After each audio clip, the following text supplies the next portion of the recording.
In today's video, we're going to talk about what's going on in the Toronto real estate market. And yes, housing prices are down in that market, not just in average price, but on the benchmark price as well, which means that the losses in real estate value are real in the Toronto market right now, as are a lower number of sales and so on and so forth. We're going to jump into all the stats and all the details. But before we do me that favor, hit that subscribe button, hit that notification bell. Please hit that like button so more people like you can see this video. And don't forget about our race to 25,000 subscribers. You can enter into the $5,000 giveaway by going to 360giveaway.ca. That contest is live right now, and you can get extra entries by following me on Instagram or sharing the contest on social media, or doing both. You get 2 extra entries if you do both things. So go to 360giveaway.ca to enter now. Okay, so let's get into it. Let's discuss the Toronto real estate market, what's happening there. By the way, if you haven't already seen the video from basically mid-month last month, where a certain technology company went and looked at the stats in the Toronto real estate market over a 60-day period that wasn't month to month, and showed that there were certain markets that were down pretty significantly on average price. Go ahead, I'm going to link up that video right here. Take a look at that and see what you think, because the stats right now, the Toronto stats, the monthly stats, the stats that are done on a more normalized basis are showing a slightly different story, although the Toronto real estate market is down. So let's jump into it and take a look at what's going on. First and foremost, starting with the market stats from TREB. By the way, I love the infographics that they do here. This is done really well. I know I really talk about the Calgary stats and whatnot and how good they are all the time. I talk a little bit about how the Vancouver Real Estate Board doesn't have the most attractive or informative stats package. But if you take a look at this, I mean, these are really cool. It gives you a really good overview of what's going on in the market pretty quickly. But there is a little bit of deeper digging that needs to be done when you're looking at the Toronto real estate market, over and above their typical press releases and over above their graphs here. So let's start first and foremost by taking a look at the total residential transactions. Obviously, we're down pretty substantially, about 41% off of last year and 26% off of last month, so April to March of 2022, which tells us that the market's slowing, and it's going to continue to slow as people start to run out of 5-year fixed rate holds that only last 90 to 120 days. So we're going to see in May and June these sales numbers come down, and that's going to have a pretty big effect on the market.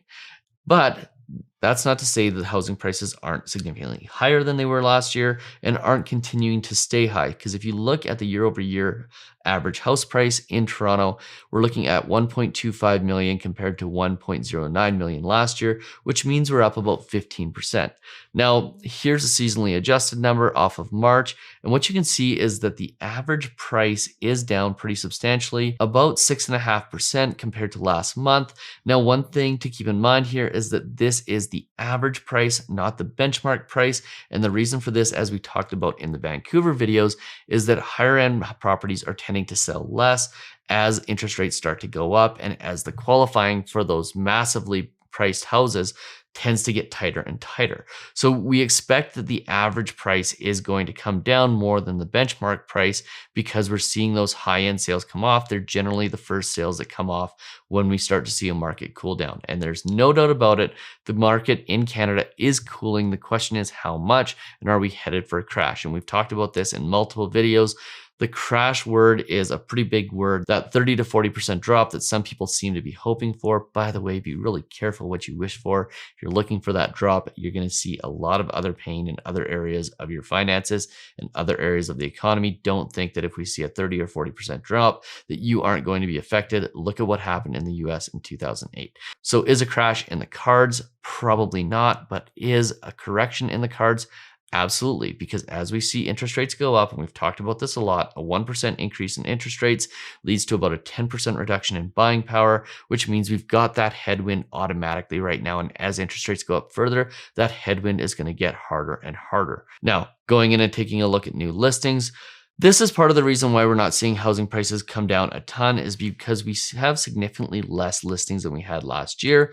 And that reduced supply is going to lend to the supply side of the supply demand equation, which is going to lead to a little bit of propping up of prices, even though we're seeing less transactions and so on and so forth.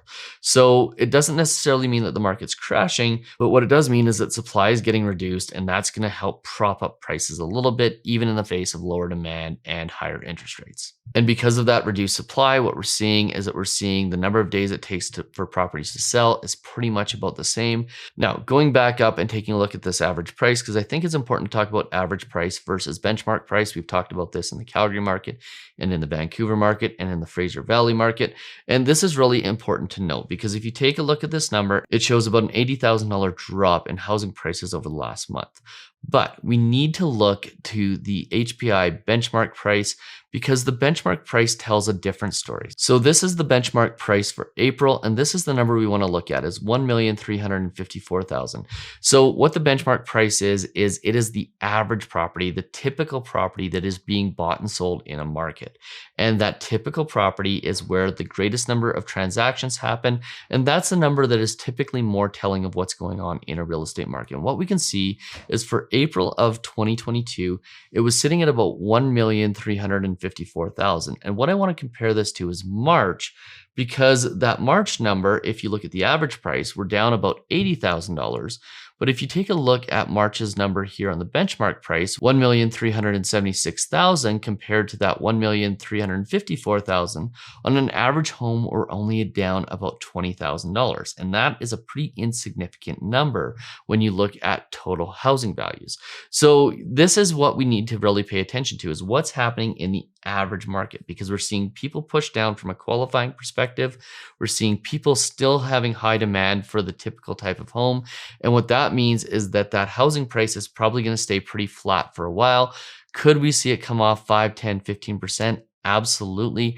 However, I think that given what's going on in the market right now with the number of new immigrants that are coming into Canada and with the jobs numbers, which are looking really, really good, and the continued inflation in the economy, I don't suspect that we're going to see that 30, 40, 50% housing market crash that some people are expecting, especially when you consider that wages are starting to go up. We've seen this with different airports across the country where we're seeing lower wage security workers moving on to higher paying jobs. And that is going to continue throughout the economy. It's going to have a ripple effect because as different employers start to pay more, there are going to be people moving up to higher income brackets. And we saw this also with RBC spending $200 million this month in order to make sure that they can continue to retain their employees by giving them raises up front instead of having them leave and go to a competitor. So this is really important to note. We are seeing wage increases. Now, one thing I want to show you that I really do like about the Market Watch that Trev puts out is they've got this economic indicator section. And I love this economic indicator section because this paints a picture for why the market isn't necessarily going to crash. If you look at real GDP growth from Q4 of 2021, it's up 6.6%. This number is going to be probably significantly higher for Q1 of 2022. If you take a look at Toronto employment growth, up 7.8%. Unemployment rate is down.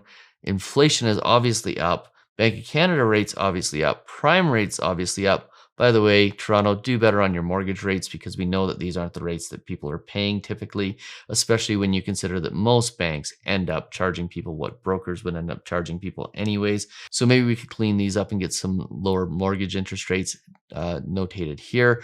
But for the most part, this top section here tells a story that shows higher wages coming down the road, higher growth, employment growth, and therefore we're going to find ourselves in the Toronto market, probably in a place where housing prices are going to remain pretty much stable for at least the near future. Let's call that the next 2, 3 to 5 months. So don't expect that you're going to get a pretty significant deal. We still have these interest rate increases coming that we need to pay attention to.